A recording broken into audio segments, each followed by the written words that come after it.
waktu bertahun-tahun untuk bisa menyelesaikan tembok sepanjang 5.000 km pasti. Tapi karena Kaisar Qin ini maunya cepat selesai, Wak, semua pekerja itu ditekan biar bisa kerja secepat mungkin gitu. Cuman sayangnya hal ini tidak diimbangi dengan fasilitas yang memadai. Makanan mereka terbatas, waktu istirahat mereka sedikit, dan fasilitas kesehatannya katanya juga nggak layak. Nah, karena lingkungan kerjanya ini penuh tekanan, ya lama-lama banyak lah itu pekerja yang nggak kuat, meninggal mereka di lokasi, Wak. Dan parahnya hal ini juga dibiarin aja gitu, Wak, sama Kaisar Qin katanya. Nggak ada pemakaman yang layak, nggak ada permintaan maaf ke keluarga korban, dan pembangunan juga masih terus lanjutkan gitu. Nah, kondisi ini tentu memicu protes besar-besaran lah dari pihak keluarga semua pekerja yang tewas atau yang gimana kan, Wak. Mereka menuntut pembangunan tembok ini dihentikan karena udah memakan banyak korban jiwa nih, Kaisar. Tolonglah, Kaisar. Tapi meskipun udah berkali-kali dikritik, Kaisar Qin tetap kekeh lanjutkan proyek itu. Daripada dinasti kita jatuh ke tangan musuh, mending banyak dulu yang berkorban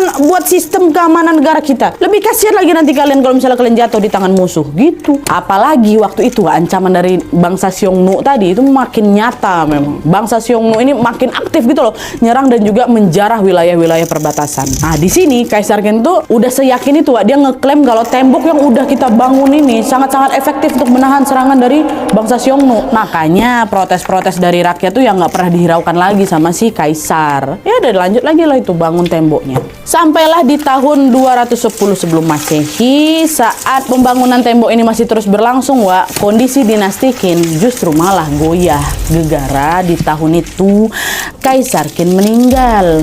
Penyebab pastinya memang nggak jelas, Wak, tapi banyak sumber yang nyebutin kalau kemungkinan dia itu antara dia sakit atau dia keracunan obat. Meninggal kan nih Kaisar Qin. Nah, setelah Kaisar Qin meninggal, kekuasaannya dilanjutin sama anak laki-lakinya, sama putranya yang namanya Qin Ersi. Cuma sayangnya Qin Ersi ini nggak setegas bapaknya, Wak, nggak setegas Kaisar Qin. Di balik kekuasaannya katanya ada pejabat istana yang ikut mengendalikan arah pemerintahan. Saat mulai muncul pemberontakan di berbagai wilayah, Wak, respon Qin Ersi itu tuh nggak cukup kuat gitu loh untuk bisa meredam situasi. Akibatnya kekuasaan dinasti Qin ini mulai goyah, fokus pemerintahan mereka mulai kacau, dan proyek-proyek besar termasuk tembok Cina itu juga ikut terbengkalai. Sampailah di tahun 207 Masehi, sebelum Masehi, para pemberontak berhasil menguasai istana. Kalah mereka.